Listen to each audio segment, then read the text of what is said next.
রানের বন্যায় একেবারে অন্যরকম একটা আইপিএল হচ্ছে এবার। প্রতি ম্যাচে ছক্কার বন্যা বইয়ে দিচ্ছেন ব্যাটাররা, কিন্তু এরই মধ্যে একজন বোলার বোলিং করেছেন 7-এর কম ইকোনমি রেটে। তিনি কলকাতা নাইট রাইডার্সের সুনীল নারাইন। এবার শুধু যে 7-এর কম ইকোনমি রেটে বোলিং করছেন নারাইন তেমনও নয়, ছক্কা টুর্নামেন্টে ছক্কা সংখ্যা বাড়ানোয় নারাইনের অবদানও আছে। চলতি আসরে নারাইন একাই মেরেছেন 32টা ছক্কা।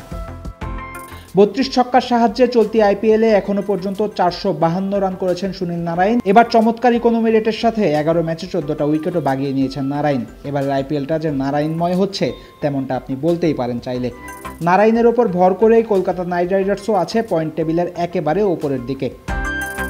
নারাইন এবার এত ভালো ফর্মে আছেন যে টুর্নামেন্ট শেষ হওয়ার আগেই বলা যায় এবার প্লেয়ার অব দ্য টুর্নামেন্ট হবেন কলকাতা নাইট রাইডার্সের ক্যারিবিয়ান ক্রিকেটার সুনীল নারাইন। কিন্তু এরপরও কি চলতি আসরে কোনো ম্যাচে নারাইনকে অনেক বেশি উচ্ছ্বাস করতে দেখেছেন? নারাইনকে দেখেছেন বাঁধ ভাঙা উদযাপন করতে? না, নারাইন এমন করেন না। এমনকি নারাইনকে খুব বেশি হাসতেও দেখা যায় না। নিশ্চিতভাবেই কখনো না কখনো আপনার মনে প্রশ্ন এসেছে, নারাইন উদযাপন কেন করেন না? হাসতে কোথায় মানা? জানা গেছে এই মূল্যবান প্রশ্নের উত্তর নিজেই জানিয়েছেন, বাবার আদেশ মানতেই উদযাপন করেন না নারাইন। বেড়ে ওঠার সময় আমার বাবার কাছে একটি শিক্ষা পেয়েছিলাম।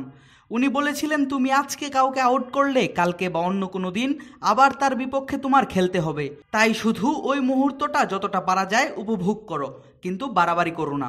এমনকি যদি কারো জীবনের শেষ ম্যাচ হয় এরপরও সে ফিরে এসে কমেন্ট্রি করতে পারে। তাই আমি উদযাপনে বাড়াবাড়ি করি না। 1, 2, 3 ঢাকায় জমি জিতে নিন 100% ক্যাশব্যাক সহ 20 কোটি টাকার পুরস্কার।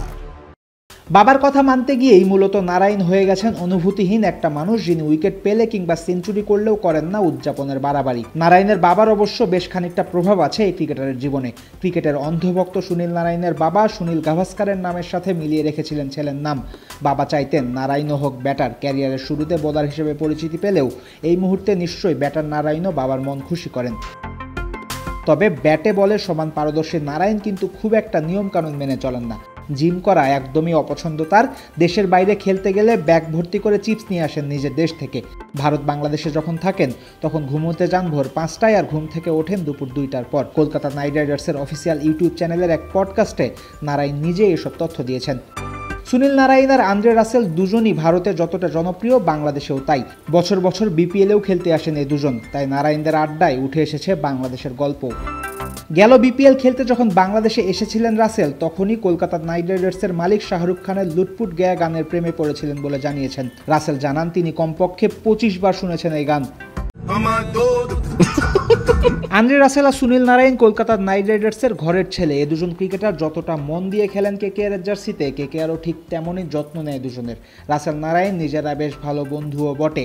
এই দুই বন্ধু মিলে কলকাতাকে 10 বছর পর আইপিএল জেতাতে পারেন কিনা সেটাই হবে দেখার বিষয়। ট্রফি জিতলে বাবার আদেশ ভুলে নারাইন বুনো উল্লাসে মাতেন কিনা সেটা দেখতেও আগ্রহ থাকবে দর্শক মনে। ফয়সাল হাবিব, ক্রিকেট ফ্রেন্ডজি।